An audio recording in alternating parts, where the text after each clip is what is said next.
Hey, looks like we are live and Facebook is gathering the audiences for us to get started. For those of you that are just now tuning in, I want to thank you. Some of you are coming in from the email list, some of you are coming in from the fan page, some of you are coming in from Twitter. It really doesn't matter where you came in or how you found out about us. I want you to know that I really do appreciate your time. And I also want to applaud you for your dedication to your self-improvement. And as you're popping in and as you're watching this, I need you to do me a favor.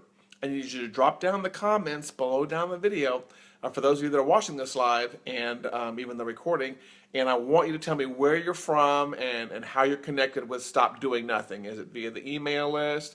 Is it via Twitter? Is it via the fan page? But again, just tell me how you, or via the website. And by the way, also though, some of you are going to be listening to this later on YouTube and also on iTunes. So there are various ways that people are coming in and following me and the things I'm talking about on Stop Doing Nothing. And so I'm just kind of curious how you guys are finding out about that. There are a couple of things we're going to cover today, and I can't imagine it's taking more than about 10 or 15 minutes. First of all, one of the first things we're going to cover is some things that came in via the email list. I've got an email list, a newsletter, and some Q&A and stuff, and I do that we send out a couple of times a week. And in there, I asked people to tell me what was one big win you had for 2016 and one of the challenges you have coming up for the rest of 2016 and 2017. And I got several good responses back, got them right here on paper, and so we're going to cover those. And then I'm going to cover, what we need to do going forward, looking forward to 2017, and how that's going to basically affect the planning process. So if you're the kind of person who wants to basically get a little bit of a head start on life, to get a little bit better about forecasting your future, this is a really important video for you to watch. And again, I applaud you for wanting to improve yourself like this. I may eventually come out with a course on basically how to plan and execute your year. I don't have one yet, but there may be one shortly. But at the end of every year, you always see these courses. And I think the reason you see courses like this is because people just are tired, I think, of just getting to January and starting the year planning in January. It's December 1st. Yeah, I think today's still December 1st. This is the day and time you need to start planning for 2017. Not just January 2017. January, February, March, April, May, all the way through the rest of 2017. Your planning needs to start now. And towards the latter half of this video, we're going to cover how I do that and some recommended tools and techniques I recommend that you use. But the first thing we're going to do is we're going to cover some questions from the email list. The right here I asked for people for a bunch of questions. I picked out 5 of the best ones. 1, 2, 3, 4, 5. When I asked people, what's your challenge upcoming? I asked people, what was a big thing, a big win you had in 2016? And what are some of your challenges coming up for the rest of the year? And just challenges in life in general, how can I help you? So we're going to cover these. And if you happen to be watching live and I cover your question, please leave me a comment right down there also. And also I'll take your live questions right down there because we are doing this via Facebook Live. The first one comes from Faiza, and she replied back to me via email, Faiza, F-A-I-Z-A. And she says, I am now struggling to gain my self-confidence and meet the goals where I plan to do things according to and not procrastinate. Okay, I'm going to cover this briefly, but Faiza, I'm also going to cover this a little bit later in the video. The first one, how to gain my self-confidence.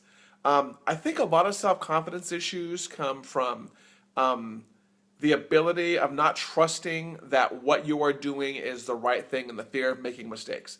Whenever I have self-confidence issues, it comes from me just being fearful of making mistakes. And I really think sometimes self-confidence is masked as several things. Fear of making mistakes, and obviously fear of not being confident in your decisions and in yourself to accomplish something. So I'm completely familiar with that. The first one I want you to know, let's say your self-confidence is coming from the fact that you're afraid to make mistakes. You're afraid to make a decision because you might make a mistake. If that's the case, if that's the source of your self-confidence, I'm going to tell you that I have learned over the decades that when I am at a point where I am in indecision mode and I'm afraid to choose from option A or option B, and it manifests itself as self-confidence, I have learned that very few of these decisions I can make are life-altering. I'm not talking about, like a divorce or buying a $200,000 house. I'm talking about just the minor decisions in life, oftentimes we can they'll feel like you don't want to make a decision. I think it's called analysis paralysis, where you're afraid to make a decision because you are just not sure always whether or not it's the right option A or B, and so you just don't have confidence in that. If that's the case, I would just like to reassure you that most of the time when you're in a place like that and you have two equal things and neither one is overwhelmingly correct, it really doesn't matter which one you choose at that point. Pick one, and hopefully your decision's not going to be terminal. Hopefully your decision's not going to be one of those things that cannot possibly be altered, because very few decisions are like that. And just go with it. I mean, but decide fast and act. That's one of my mantras in life. Decide fast and act. Decide fast and act. And so if that's the case, start deciding fast and acting. If your self-confidence just comes from just not being sure in general about yourself as a person and your feelings and what you should be doing, if that's the case, I would possibly maybe start following some people or looking at some of my previous videos. I think I've done some past videos about self-confidence, but one of the biggest things I think comes about in self-confidence is the trusting that you have the ability to do things correctly. You may not be self-confident about a job because you don't know if you have the skills. Well, you know what? You can always get the skills. All the knowledge that humans have ever had is documented someplace. So if you're having self-confidence about that, if you're having self-confidence about your looks, then first of all, please try not to analyze your looks too closely or your physical being too closely, because everybody out there has a different body type, a different look, a different style, and all these great things merged together are what give us the variety that we have in the world. So if you're self-confident about that, if you're self-confident about something, not self-confident about something else, then please do me a favor and leave a comment below, and I'll see if I can answer that particular thing. But oftentimes I just think self-confidence, lack of self-confidence comes from doubt, comes from bad historical. We've had issues in the past where history has kind of screwed us over personally on certain things in life, and we're just not sure that we want to jump into that pool again, or we want to jump into that relationship again, or we want to go into be an entrepreneur again. All those things just come from being unsure. And I want to assure you of one more thing. When you are comparing yourself to somebody else, and you might be saying, hey, that person, oh my goodness gracious, that person is amazingly self-confident. I want to be like that person. Rest assured that nobody out there, no matter how successful you see them, is 100% self-confident about what they're doing. They may be deciding fast and acting fast, like I mentioned earlier, but everybody has self-doubt about what they're doing. And so you are the exact same as somebody else, whether it's, the President of the United States or the Queen or the new president coming in or somebody else who's a multi-billionaire. They always have a little bit of self-doubt, but that self-doubt gets masked by taking, rapid action and also deciding fast, eliminating some options, deciding fast and acting, and also to kind of schedule your life around recurring things to slowly build your self-confidence. So I hope that helps. That was a long answer for one question. Let's see if we can get by the other ones faster. The second one is from Valentin, not Valentine, but Valentin without the E on the end. What I'm struggling right now with is I need to develop greater self-discipline as well as greatly improve my work habits so that I may work much harder and attain, let me see, what is this here? Hold on for a second, I'm going to adjust the camera. And so that I may attain my goals. Okay, so I need to develop greater self-discipline. Self-discipline is going to come in building good habits, in my opinion. And one of the best ways to do that, and I'll hopefully cover that here shortly when I talk about a calendar, is to make sure that your life is a series of recurring events that have to do with driving you and pushing you towards your goals. Most people have a wide open calendar, and this is a thing that I'm not a big advocate of. They wake up every single day and their calendar is wide open, and they're like, okay, I guess I'm going to do this, this, and this today. No, your calendar should rarely have open spots in it. And so if you're having trouble having self-discipline, let's pick a simple one. A common one is exercise. I don't have the self-discipline to go to the gym. Well, if you were to look at my calendar right now, if I was able to show you my calendar, you would see that I have my gym appointments on my calendar. They are recurring appointments. I have a ton of recurring appointments on my calendar to make sure I get certain things done. So if you're having a problem with self-discipline, then you know what? You aren't scheduling the things that you need to do to basically accomplish the goals that you want to accomplish. So I would encourage you to start basically getting a calendar out, whether on paper or on a Google Calendar or whatever, and plan recurring appointments in your life, which are going to help you get disciplined about the things you want to do, whether it's walk around the block, whether it's write for 2 hours a week, whether it's do software development or go to the library for 2 hours a week. Make those things non-movable appointments on your calendar. In my opinion, every day when you wake up, you should be able to see that, oh, my day is busy. It may not be busy with meetings. It may not be busy with, running around the city, but it should be busy with either things for work or your own goals. Make sure you put time in your calendar. Schedule time for your own goals. And if somebody says, let's say you have something planned on a Friday night, and you're going to write a book for, let's say, every night at 6 p.m. You're going to work in your book for 2 hours. And a friend calls you and says, hey, let's go out and have drinks Friday night. You can look at your calendar and you can say, nope, I'm sorry, I've got an appointment. And they may ask you what the appointment is. Why do you have an appointment at 5:30 on a Friday night? You don't have to tell them, but you have an appointment. And so honor the appointments with yourself just as much as you would honor your work appointments. Okay? Hopefully that'll help with self-discipline. One of the next ones here is from David. His biggest failing for the past, or his biggest challenge he's having or past failing, I guess, was giving my time to that which has no worth. And yet, that's also a very common one also. And each of us just needs to do some self-analysis as to what we really have to dedicate our time to. We have a bad habit of giving a lot of time to things that just really don't matter. And so we have to get better about that. And that's just a constant refinement of looking at something and say, hey, does this really truly matter? When you come home at night, if you're having an issue that Valentin here has where he says, I'm having trouble with self-discipline, and you're coming home every single night and you're plopping down in front of the couch and you're getting a pot pie and you're turning on your favorite sitcom and you're watching that for 2 or 3 hours, well, you know what? That is a bad habit that you have to correct. So if you're giving time to that which has no worth, as David put here, then you know what? Just start changing that dang habit. If you get off at 5 o'clock, let's say you get home at 6 o'clock. Well, from 6 to 7, you're fixing dinner or you're exercising, and from 7 to 8, you're doing this, and from 8 to 9, you're doing this.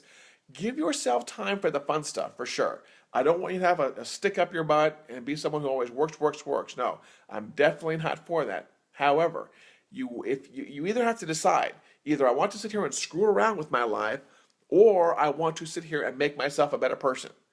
And some people think that it has to be all or none. No, it doesn't have to be 100% one way or the other. You can decide that, you know what? Okay, here's where I'm going to exercise. Here's where I'm going to eat healthy. Now here's also an hour where I'm going to allow myself an hour to screw around on Facebook or to play solitaire or to play video games, or maybe once a month for 2 or 3 hours. That's when you schedule the time to go out and drink with your friends if that's something that's really important to you. But for the things that are important to you, for your habits and to keep your self-discipline, schedule those things. Don't give your time to things that have zero worth. Okay, next one from Paul. Paul Swanson. Thank you, Paul. By the way, I recognize your first and last name on the list, and I appreciate the fact that you're a longtime listener, a longtime watcher of the podcast and of the video. Paul said his struggle is developing a brand, personal, using my background as a writer and journalist, and having it supported financially. Okay, Paul, it sounds like you want to work on something which is very common nowadays, which is your personal brand. You want to do some of what I'm possibly doing, where I'm putting myself out there as this is Patrick, and here are the ways I can help the world, and here are some things where I can do that. One of the first things I would do, Paul, is I would kind of try to figure out as a writer and journalist who you are doing your work for. Oftentimes, journalists, serve the public with news and information. I don't know what kind of writer you are, whether or not you're, a fiction or a nonfiction writer, but you kind of have to figure out who you're doing this for. And then once you figure out who you're doing certain things for, you can kind of slowly develop a brand around that.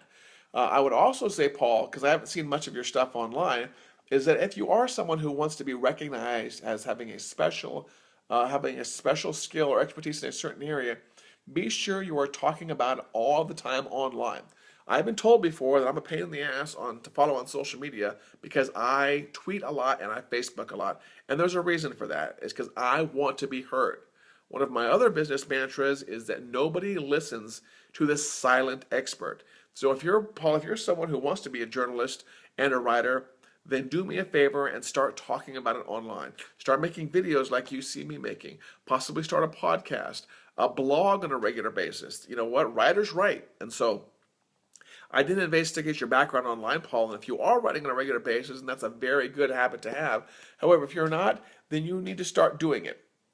You can't just sit there and say, I'm a writer, and then nobody knows about it, and then they go to look for your works, and it's like, hey, there's no Paul stuff out there. How do I follow Paul?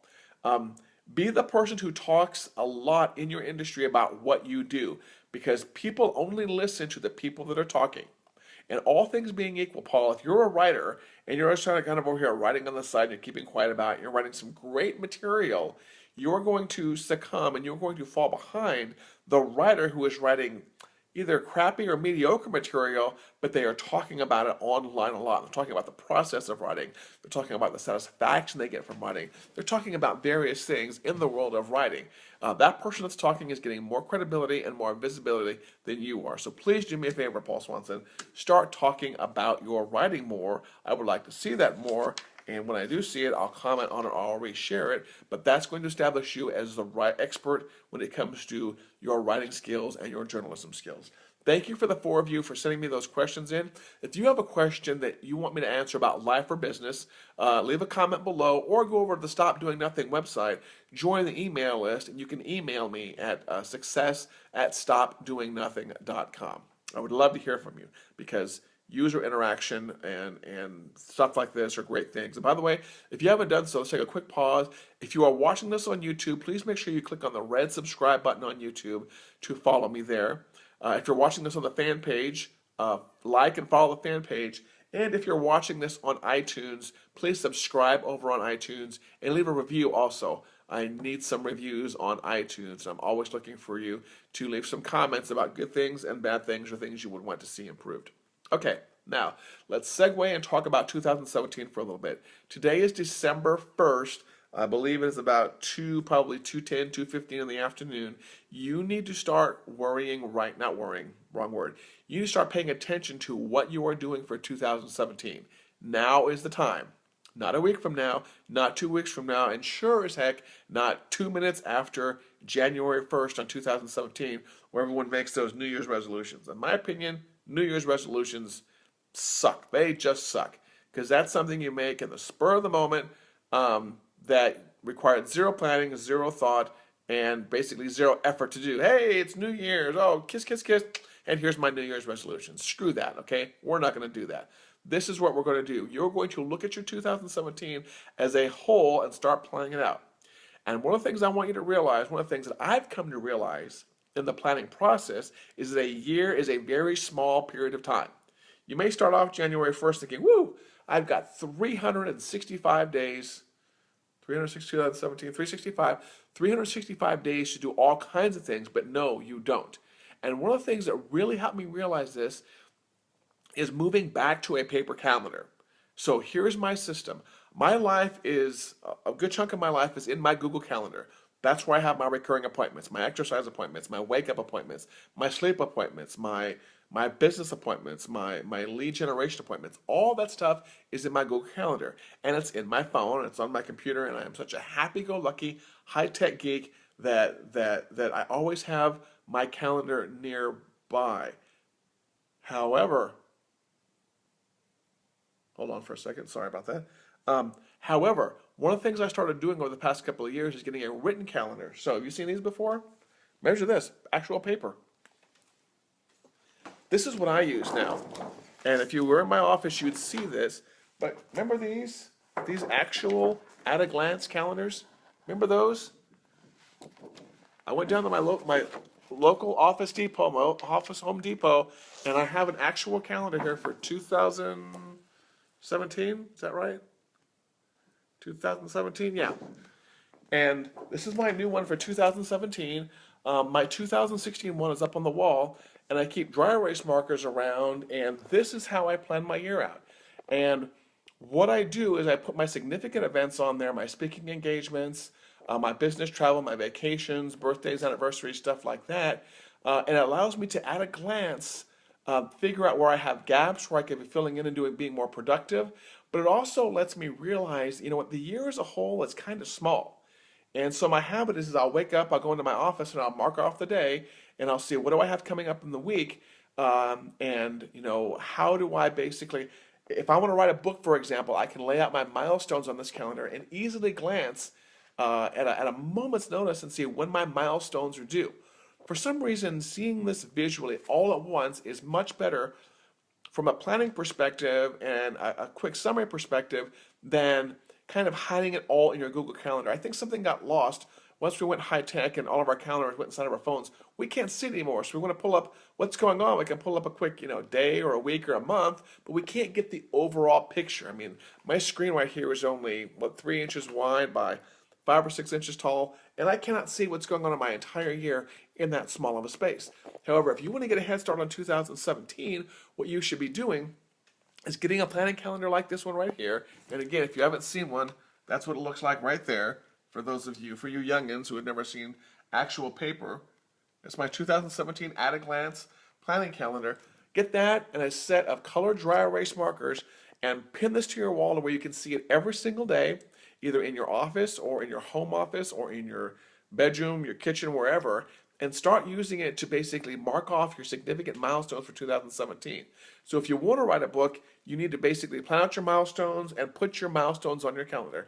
If you have weight gain or weight loss goals, you want to highlight those certain milestones and put them on your calendar so you and everybody else can see them.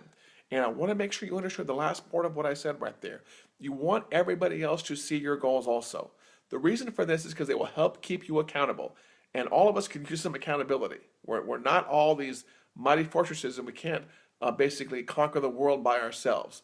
So put it in a public place. Start putting your major milestones on here. This is my first recommendation for how to get ready for 2017. I could cover the SMART goals planning process. I could cover the whole idea of small rocks, medium rocks, big rocks, and stuff like that. And I'll probably cover that in a future video. But for right now, get ready for 2017 by going out and getting a calendar at your local office store. And of course, you can order it on Amazon or other places online. Get a set of dry erase markers, get some push pins, put this up so you can basically right now start in your mind, start understanding and looking at all of 2017 at once. The goal for all this is for you to see the entire year in one glance and realize, wow, there's not a lot of time to get stuff done in 2017. So this is going to help you get more efficient. Remember, one of our questions was greater self-discipline. This helps me. This physical calendar helps me with greater self-discipline. It helps me realize that, wow, that trip I have coming up, or that speaking engagement, or that big milestone for a client, it's not that far away. A month may seem like that much, but the older I get, the more I realize that time is very finite, and there's a limited amount of it. And I like seeing this, so this has helped me. I hope it helps you. In future videos and podcasts, I'm going to be covering some other planning tips for 2017. However, I want you to get your mind right now. Start thinking about 2017 and how you want to accomplish it. Now, just as a warning, you're probably going to get some people laughing at you and ridiculing you about this. It's December 1st. Why the heck are you working on 2017? What are you trying to be, some good, big, giant, fancy overachiever? Yeah, you know what? The answer is yes. That's exactly what you're trying to be. Who cares what the heck they think? You are trying to be an overachiever. You're trying to make sure that you're practicing the 80-20, that you're eliminating 80% of the waste in your life and focusing on the productive and the profitable 20%. You want to be an overachiever. And so when people start possibly making fun of you for focusing so much on your time and those recurring events I'm telling you about putting you on your calendar, you know what? You're probably doing something right. If it makes other people uncomfortable or it makes other people want to mock you, you're probably doing something right. So kudos to you. Great job. Keep it up. I think I've covered everything I wanted to cover in this particular video. Again, thank you for Faiza, Valentine, Stefan, David, and Paul for the questions. Keep them coming. By the way, if you haven't gotten on the email list, hop on over to startdoingsomething.com or stopdoingnothing.com. It's funny, I have both domains. You know what? Let's focus on stopdoingnothing.com. Go there and you will find various places on the right where you can sign up for the email list. Sign up for the email list. I will always take care of you. Thank you for watching. If you want to follow up or watch this again, it's going to be available on YouTube, and it's going to be available on iTunes podcast for you to subscribe to. Subscribe on YouTube, subscribe on iTunes, follow the blog, get on the email list, and give me a shout back on Twitter or Facebook. I appreciate every single one of you, and I appreciate you following me and paying attention. Let's have a glorious December and a glorious 2017. We'll talk again soon. Take care.